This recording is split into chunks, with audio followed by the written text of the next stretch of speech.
సరే, ఒకసారి ఆలోచించండి. ఒక మామూలు పల్లెటూరు నుంచి వచ్చిన ఒక వ్యక్తి ఒక పెద్ద సామ్రాజ్యాన్నే సవాలు చేశాడు.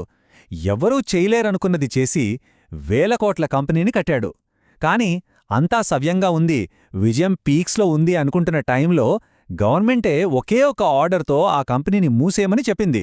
గెలిచిన వాణ్ణి ఓడించాలని ఎందుకు ప్రయత్నించారు? అసలీ మొత్తం ఆట వెనుక ఉన్నదెవరు? ఒక్క విషయం గమనించండి, ఇది ఏదో ఒక కంపెనీ స్టోరీ కాదు, ఇది ఒక యుద్ధ నీతి. మనం ఎంత పెద్ద సామ్రాజ్యం కట్టినా సరే దాన్ని పడగొట్టడానికి మనకు తెలియని శక్తులు ఎక్కడో ఒకచోట పుట్టుకొస్తూనే ఉంటాయి. అమరరాజా విషయంలో సరిగ్గా అదే జరిగింది. కాని అసలు గేమ్ ఇంకా మొదలు కాలేదు.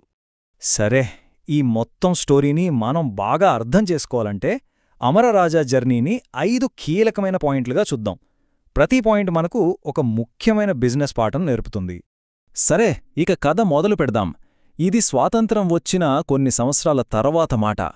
అప్పట్లో ఇండియా బ్యాటరీ మార్కెట్ను ఒకే ఒక్క కంపెనీ ఒక సింహంలా ఏలుతోంది. అది 1980ల సమయం. ఎక్సైడ్ మార్కెట్లో ఎదురులేని శక్తి. దాదాపు 70% మార్కెట్ వాళ్లదే. ఎవరైనా పోటీకొస్తే వాళ్ళని కొనేయడమో తొక్కేయడమో చేసేవాళ్లు. కానీ ఇంత పవరున్నప్పుడు ఏమవుతుంది? వాళ్ల ప్రొడక్ట్స్ మీద శ్రద్ధ తగ్గింది. వాళ్ల బ్యాటరీలు తరచుగా ప్రాబ్లమ్స్ ఇచ్చేవి, మెయింటెనెన్సు చాలా ఎక్కువగా ఉండేది. ఇక్కడే ఆ పెద్ద సామ్రాజ్యంలో ఒక చిన్న లూప్ హోల్ కనిపించింది. చాలామందికి అది కనపడలేదు, కానీ అదే ఒక పెద్ద అవకాశం. సరిగ్గా అదే టైంలో అమెరికా నుంచి ఇండియాకు తిరిగొచ్చిన గల్లా రామచంద్రనాయుడు గారు ఈ సిచ్యువేషన్ చూశారు. అందరూ దీన్ని ఒక ప్రాబ్లంగా చూస్తే ఆయన మాత్రం దీంట్లో ఒక అవకాశాన్ని చూశారు. ఆయనకు ఆ మార్కెట్ని ఏలుతున్న సింహం కనపడ్లేదు, ఆ సింహం వదిలేసిన ఖాళీ ప్లేస్ కనిపించింది.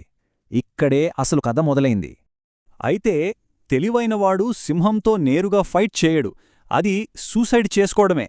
అందుకే అమరరాజా ఒక చాలా స్మార్ట్ స్ట్రాటజీ ప్లే చేసింది. ఇక్కడొక పాయింట్ గమనించండి, వాళ్ళు నేరుగా కార్ బ్యాటరీల మార్కెట్లోకి వెళ్లలేదు. ఎందుకంటే అక్కడే సింహం ఉంది. వాళ్ళు ఆ సింహం అస్సలు పట్టించుకొని చిన్న చిన్న మార్కెట్లనే టార్గెట్ చేశారు. ఇండియన్ రైల్వేస్, టెలికాం డిపార్ట్మెంట్స్ ఇలాంటి బీ2బీ సెగ్మెంట్స్లోకి ఎంటర్ అయ్యారు. నెమ్మదిగా పేరు, అనుభవం సంపాదించుకున్నారు. ఇది పైకి కనిపించని చాలా తెలివైన స్ట్రాటజీ. ఇది చాలా ముఖ్యమైన పాఠం. బిజినెస్లో పెద్ద ప్లేయర్ని వాడి బలం మీద కొట్టకూడదు. వాడి బలహీనత ఎక్కడుందో చూసి అక్కడ దెబ్బ కొట్టాలి. ఎవరు పట్టించుకోని ఒక చిన్న మార్కెట్ని ముందు గెలవాలి. అక్కడ మనల్ని మనం నిరూపించుకున్నాకే అసలు యుద్ధానికి సిద్ధమవ్వాలి. సరే, ఇప్పుడు కథలో ఒక పెద్ద ట్విస్ట్ రాబోతోంది. అమరరాజా భవిష్యత్తును మార్చింది వాళ్ల స్ట్రాటజీ మాత్రమే కాదు, దేశంలో వచ్చిన ఒక పెద్ద మార్పు కూడా. అది 1991వ సంవత్సరం. మన దేశ ఆర్థిక వ్యవస్థలో పెద్ద సంస్కరణలు వచ్చాయి. ఇండియాలోకి ఫారెన్ కార్ కంపెనీలు అంటే ఫోర్డ్, హ్యుందై లాంటివి రావడం మొదలుపెట్టాయి. కానీ వాళ్లకొక పెద్ద సమస్య వచ్చింది. వాళ్ల హైటెక్ కార్లకి ఇండియాలో దొరికే బ్యాటరీలు సరిపోవట్లేదు. వాళ్ళకి వరల్డ్ క్లాస్ బ్యాటరీలు కావాలి. ఇక్కడే గేమ్ టర్న్ అయింది. ఇప్పుడు ఈ సిచ్యువేషన్ని ఒక చెస్ గేమ్లా చూడండి.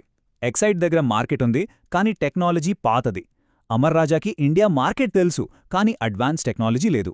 మరోవైపు అమెరికా కంపెనీ జాన్సన్ కంట్రోల్స్ దగ్గర వరల్డ్ క్లాస్ టెక్నాలజీ ఉంది, కానీ వాళ్లకి ఇండియా మార్కెట్ గురించి ఏమీ తెలీదు.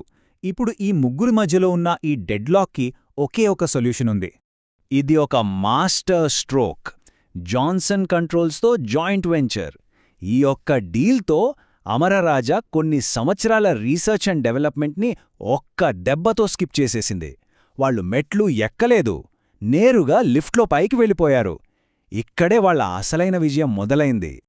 సరే, ఇప్పుడు వాళ్ల చేతిలో బెస్ట్ టెక్నాలజీ ఉంది, కానీ వెపన్ ఉంటే సరిపోదు కదా, దాన్ని వాడటం తెలియాలి. అమరరాజా ఈ కొత్త శక్తితో మార్కెట్ని ఎలా స్టెప్ బై స్టెప్ గెలుచుకుందో చూద్దాం. వాళ్ళు ఒక పక్కా ప్లాన్తో వెళ్లారు.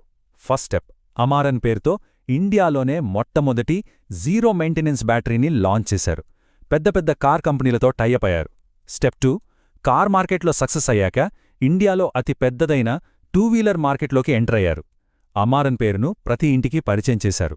ఇక ఫైనల్గా హోమ్ ఇన్వర్టర్ మార్కెట్లో కూడా వచ్చారు. ఇలా ఒకదాని తర్వాత ఒకటి మార్కెట్లో ప్రతి భాగాన్ని తమ కంట్రోల్లోకి తెచ్చుకున్నారు. ఇప్పటిదాకా మనం చూసింది ఒక అద్భుతమైన సక్సెస్ స్టోరీ.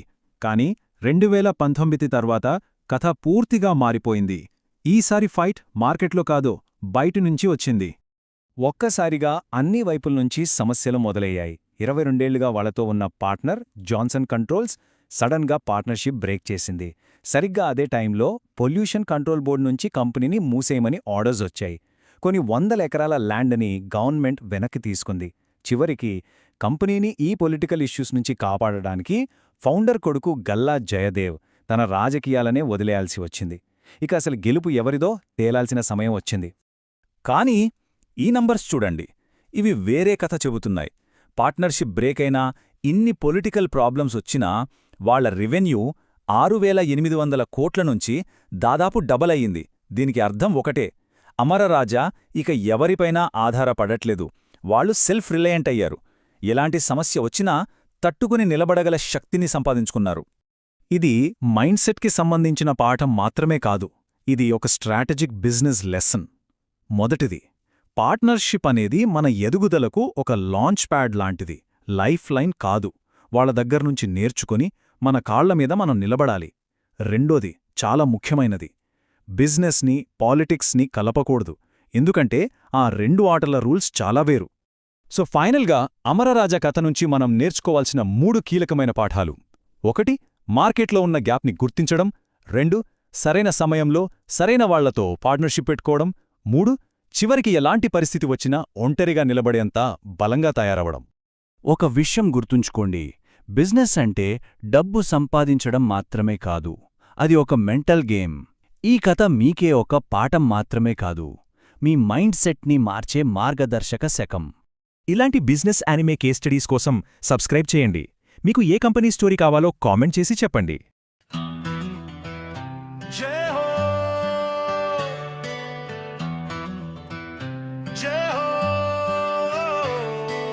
భారత్ మాతా కీ జై.